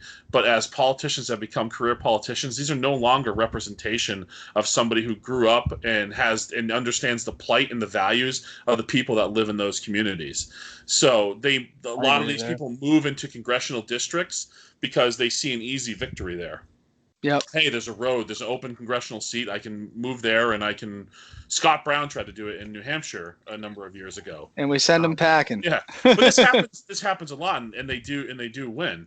Where the whole point of this is to our representation from New Hampshire is supposed to understand the struggles that each and every one of us face every single day as citizens of this state, and they're going to bring our concerns to Washington to discuss in a larger scale. That's what it's supposed to be. That's not what it is. They represent the people who contribute to their campaigns. I think lobbying is a huge problem. I think, it's beyond. It's a huge problem. Like lobbying on the surface, when you see the definitions, is like it's necessary, but what it's become is not what it's supposed to be. Much like most things. So yeah, and and unfortunately that's what happens. And there's a lot of changes we could make, honestly. We'll see if it ever happens in our lifetime. That's Yeah. Last question, yes or no? Biden's leading in the polls. Does it matter right now here in June? Means nothing. Like the polls to me mean nothing. I mean, polls are educated guesses. Yep. They take data, and when people see that, they're you need to look at like where the data is coming from, who they're interviewing. It's statistics. You can make stats. So you're a sports guy. You ever hear Bill Parcells? I think Bill Belichick says it too. There's lies, there's damn lies, and then there's statistics. Yeah. You can make numbers look any way you want them to. You can a lot of times people will go with a front runner. So if you swing it, if you show that somebody is leading or somebody's ahead, it actually helps that person because people want to be on a winning side. Why does a sports team's fan base increase when they win a championship? Everybody likes a winner, Yep. So I think, look, it doesn't mean nothing now. The only thing that's going to matter is election night. So if you're somebody in this country who wants a change, the only way you're going to do that is get out and vote. You have to get out. You have to get out and you have to vote. You can't sit home and complain and then not go cast your ballot. And it's not just in presidential elections. It's in your local elections. It's in your state elections. Like, you got to educate yourself. You got to get out and vote. And I'm as guilty as anybody. I don't pay enough attention to the local stuff when that probably impacts me more day to day than anything going on a national level right now. But vote. That's our power. That's our power as a citizen of this country. Vote. Vote. Vote. Vote. Vote. Please vote. And I will say, local politics can be just as brutal at the end of the day than what you see, at a higher level. Yeah. Let's take us into my favorite segment of the show, which is blank versus blank. I'm going to give you a word, a person, anything really. You got to pick one. You got to defend it. And to why you picked that. The first, Michael Jordan or LeBron James? Oh, this is tough. I'm gonna say it's gonna pain me a little bit because one of them plays for my favorite team of all time right now. But I'll take Michael Jordan every day, man. Every day. Killer, just a killer instinct on that guy. The George Karl story, by the way, he didn't say hi to me in a restaurant, so I embarrassed his team. I mean, and he can do it at will. You gotta go MJ, man. I mean, as much as I love LeBron, who sits on my desk here, I do go Jordan over LeBron as the GOAT. But LeBron is amazing. Tommy Maddox or Cordell Stewart? Give me Tommy Maddox. I don't know, as a quarterback. Yeah. Are we strictly talking as the starting quarterback? I mean, Maddox. Did he have the win over Kelly Holcomb that year? The Browns against there. Cleveland. Yeah. I like Tommy Maddox. He's the XFL Tommy Maddox MVP. He was a solid. I think he was solid. Cordell Stewart. So if you're just as a straight up starting quarterback, give me just Tommy quarterback. Maddox. Yeah, because I think Cordell Stewart had the opportunity to be the most unique player in NFL history at that point, and he was so just focused on I got to be the starting quarterback. I got to be the starting quarterback. Blew an opportunity to be the greatest weapon in the game. I just love the Tommy Maddox story. I'm always going to love that. It's story. Awesome. It's fantastic. And then it led them to get Ben Roethlisberger, and they won 2 Super Bowls with him. So. They did. That was a very good draft. Very good draft year for a lot of teams. Seinfeld or The Office? I know you've. Seinfeld. Okay. Yeah, not even thinking about it. Seinfeld is the greatest show in the history of television. It's still to me, because it's still on syndication. I'm going to make a bold statement. People are probably going to want to fight me. It's still the best show on television, and they haven't made a new episode in 15 or 20 years. So. I grew up on Seinfeld. Through my older years, college, becoming an adult was The Office. I go Office, but when you watch those Seinfeld episodes, you go, oh my, this is beyond like some of the smartest comedy I've ever seen. Like, it's just ridiculous. And they're really doing it with just small everyday life things. And the only thing I hate now is that it's funny. You watch it and it's, people think about like, how could they do Seinfeld today? Could they do Seinfeld today? Because every scenario that they got themselves into, I feel like would have been solved with the invention of a cell phone. Yeah.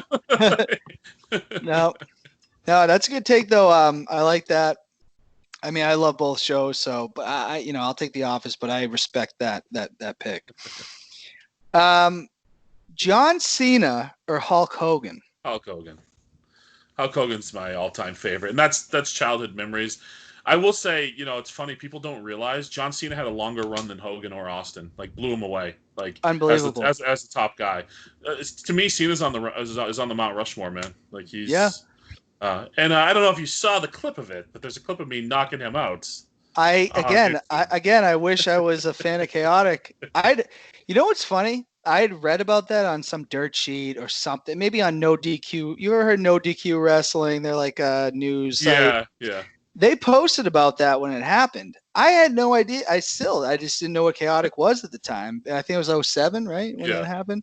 And you know what's cool about John Cena too, man. I'll tell you a quick aside because people like stories like this. I think, and I'm not sitting here telling you I'm friends with John Cena. I don't have John Cena's number. I haven't talked to John Cena since the last time I got booked as an extra in for WWE, which was probably 8 years ago. But John came to the Chaotic Training Center and worked out with us. When he first got up to the main roster, he would come on. He would show up every once in a while. For a while, he was there one day every single week.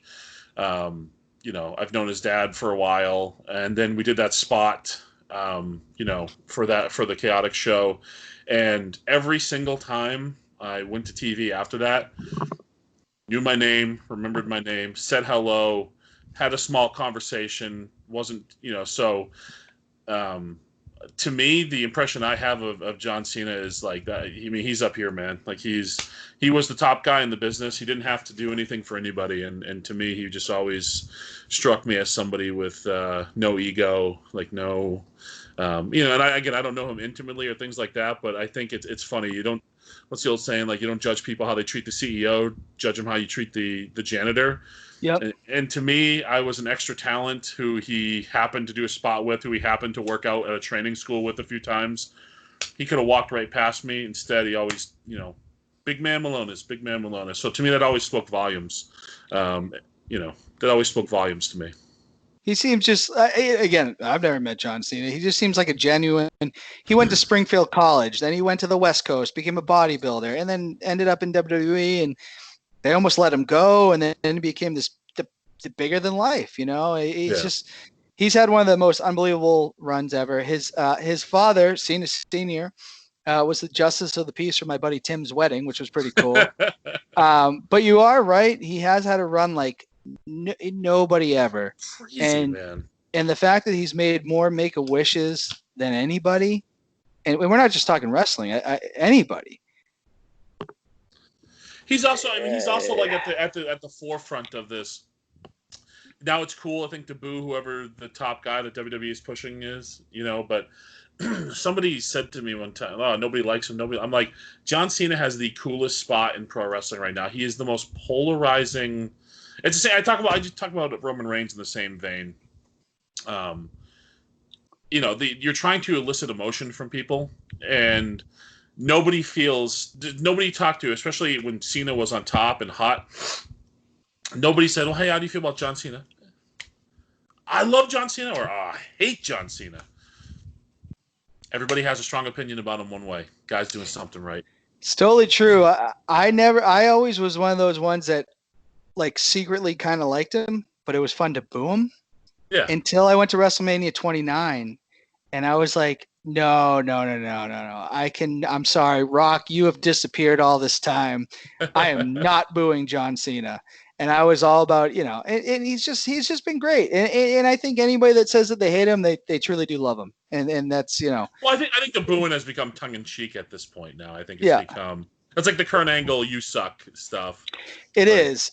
And everybody's in on the gag now. Everybody's in on the joke now. And it's fun. And I think he likes it. They made a t-shirt about it. I have to say, like ECW One Night Stand 06, that's when it really became, when it became really big. T-shirt back and amazing. I think I owned that DVD before it was even on the network, and just what a great night, and Cena was, again, he just did it, and he did a great job with it. Magic or Bird? Magic. Easy. All right. And I will say, I think LeBron is closer to Magic than he is to Jordan. Okay. I think. All right. I mean, as a player, style of play. You know what I mean? Yeah. No. I love that rivalry, and I love that they're good friends. Larry Bird Night is awesome. You ever go back and watch Larry Bird Night where Magic shows up and and you could just stuff. They were such heated rivalries, but at the end of the day, you could see this passion for each other, which that's so cool. That's so cool. Someone brought that up as one of their favorite sports moments on the show before. So, Pedro Martinez or Roger Clemens? Oh, I mean, you're talking to all my childhood heroes. Roger Clemens to me. When I think of that, I think back to I was very fortunate. My uncle has season tickets to the Sox. He took me a lot. I got to see Roger Clemens pitch a lot. He is a human being. There's two human beings who I would, and you've mentioned them both in this maybe three that I would be absolutely starstruck by. And you've act funny. They've all come up in the last few minutes. One of them is Roger Clemens. The other is Hulk Hogan, who I have met very briefly, and then the other is The Rock, who I've never met. Those three human beings, I don't get starstruck. I don't get shook. I turned around in the ring one time and Vince McMahon was there. So those things, people don't generally impress me as far as I can't interact with them. Those are three human beings. I think if I ever had the chance to talk to, I'd probably be a blubbering idiot. Yeah. I have felt that one time was it was Mick Foley came to a Chaotic show and I got to meet Mick Foley, and he said to me, the first thing he said, he goes, "Who's your favorite wrestler?" And again, I'm like 32 years old at this point. Yeah. And who do I say? I go, "Well, it's Shawn Michaels, but you're a good number two." And I go, "Why the hell did I just say that? I just said he was my favorite."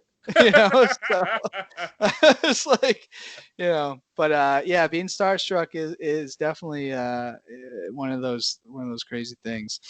09, okay, so that's the 09 Super Bowl, but it was the 08 season Steelers, or the 05 Steelers 06 Super Bowl. Oh man, ooh, that's a tough one. Wow. I'm gonna say, I'm gonna say the later one, the 09 team. That's a team. That's a team I got to see play. That's a team I got to see in person. That defense that year was also exponentially better than the 05 team. James Harrison, that interception with the return, unbelievable. The Santonio Holmes catch, Roethlisberger with the drive down the field. I still think he got robbed of the MVP in that game. That game. It's funny. I know they won that game. I watched them win that game. If I watch highlights, and whenever I see that damn Larry Fitzgerald streak down the middle of the field, like my heart goes up in my throat. I got text from friends. Kofi Kingston, he texted me. He avoided me for weeks, for the 2 weeks going up to the Super Bowl, would not talk to me, would not respond to a text. Larry Fitzgerald takes it to the house. I get a text 3 seconds later. He didn't talk to me the rest of the game after that. Yeah, I remember, because what was it? What happened at the one? Something happened at the one, right? And then the Steelers took it back. James Harrison. He was supposed to blitz. They were at the one.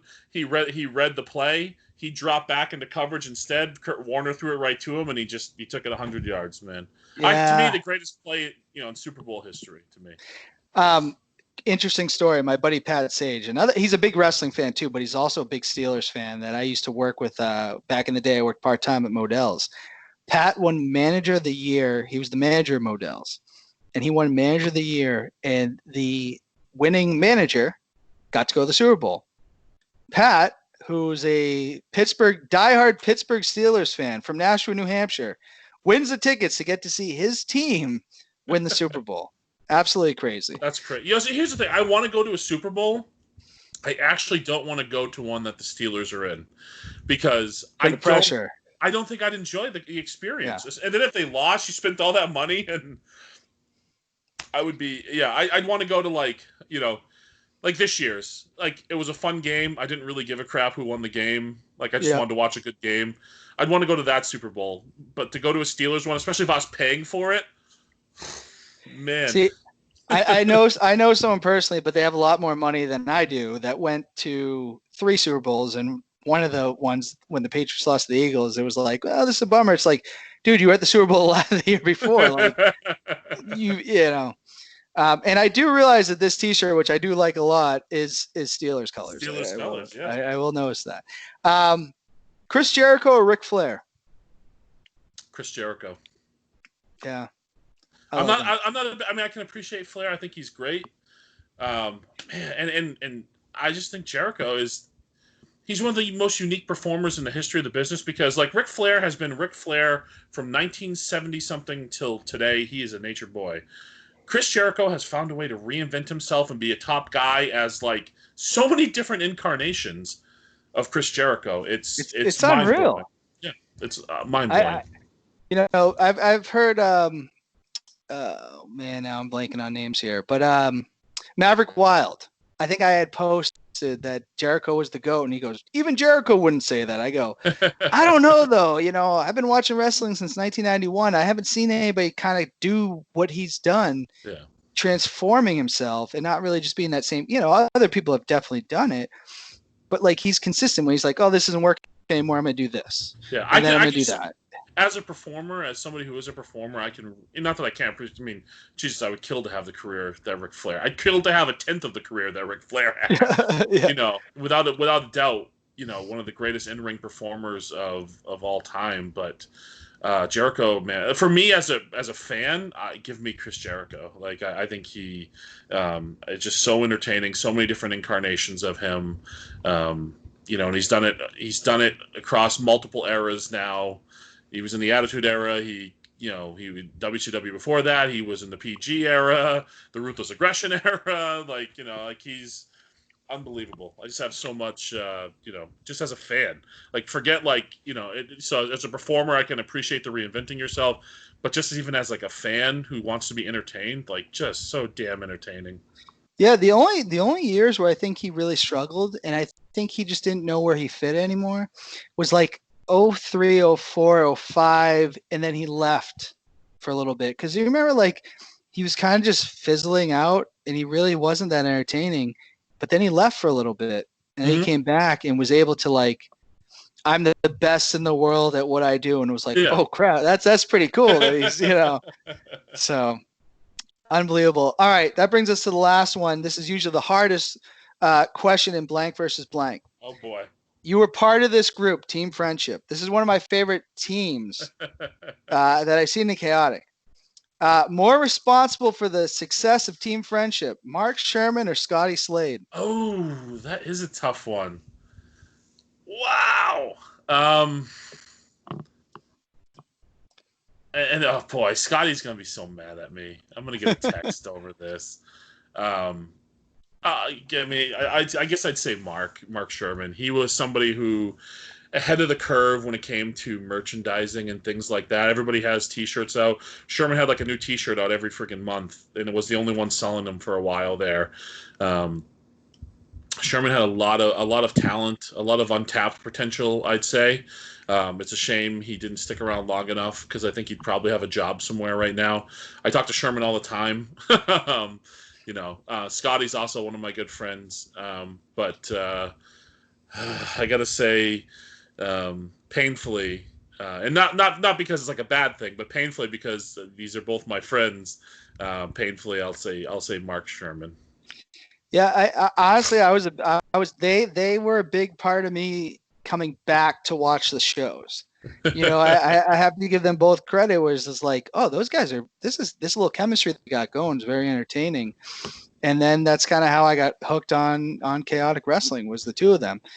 I don't even know if I could pick. They both were just so good together. And they were, and I wish they realized that. I don't want to air people's dirty laundry, but I don't think they realized that they were much better together than apart.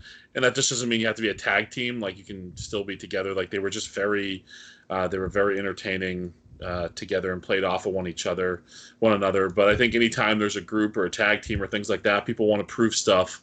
They want to prove that they can stand on their own and things like that. So it's too bad. I think the two of them probably could have gotten someplace together for sure. I think in current pro wrestling climate, the way things have exploded the last 2-3 years, I'm fairly confident that if they had stuck together, you might see them on TV somewhere right now. Well, at the very least, I hope they come back together for maybe one spot or before it's all said and done. I think Sherman's done. I really do. I talk to him pretty frequently. He's pretty over, participating in wrestling. He's life changes, your goals change, your aspirations change. But I'm fortunate enough to still call both those guys friends. So Yeah, and they both seem like really good guys. So, but Brian, I really appreciate you coming on the show. This has been a lot of fun. I know this is a longer episode than I usually do, but there sorry, was a lot to say. I talk a lot. So No, no, if no. you ever have me on again, just give me the old, Well, we'll have you back on. We'll be in the studio though next time because it's sounding like it is opening up. I talked to Merrimack today, so hopefully, maybe the next episode is there. But Brian, I really appreciate this. Has been a lot of fun. I'll send you a date again. We'll have you back, and until then. And one last thing, and you can find Brian's shirts on ProWrestlingTees.com. Yeah, BrianMilonas.com made it easy. You don't have to do backslashes. BrianMilonas.com, all your t-shirt needs. And the big thing about Pro Wrestling Tees is if you want them long sleeve, they'll make those for you. Yeah. Which is kind of a cool thing. So, long sleeve, tank tops. It's summertime. Tank tops. They got them all. And they go up to, I want to say they go up to like 5XL. So. All right. Can't forget the big boys because I'm one of them. But again, thank you, Brian, for coming on. And until next time, let freedom ring.